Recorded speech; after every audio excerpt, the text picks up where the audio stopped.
ये कोई सोना लिखल कई ऊपर वाला हमारा तो कदीर में रही न हाथ के लकीर में। ये कोई सोना लिखल कई ऊपर वाला हमारा तो कदीर में रही न हाथ के लकीर में।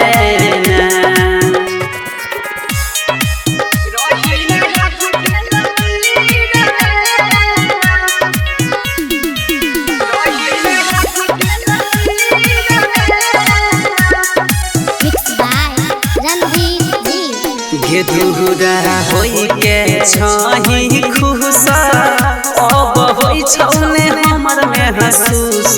दूरा होई के छही खुश अब होई छौने हमर में हसूस। के कोई ले हमारा दिल पर हमला गे आखिर में रही ले हाथ के लकीर में। ये कोई सोना लिखल कई ऊपर वाला हमारा तो कदीर में रही न हाथ के लकीर में। रिकॉर्डिंग स्टूडियो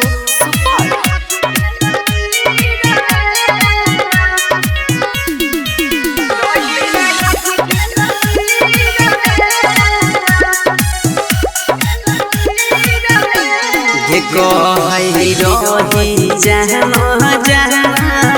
अब बन गेली बई मान गे रही जहाँ अब बन गेली बई मान गे सरोसन के दिलही गे शरीर में रही न हाथ के लकीर में।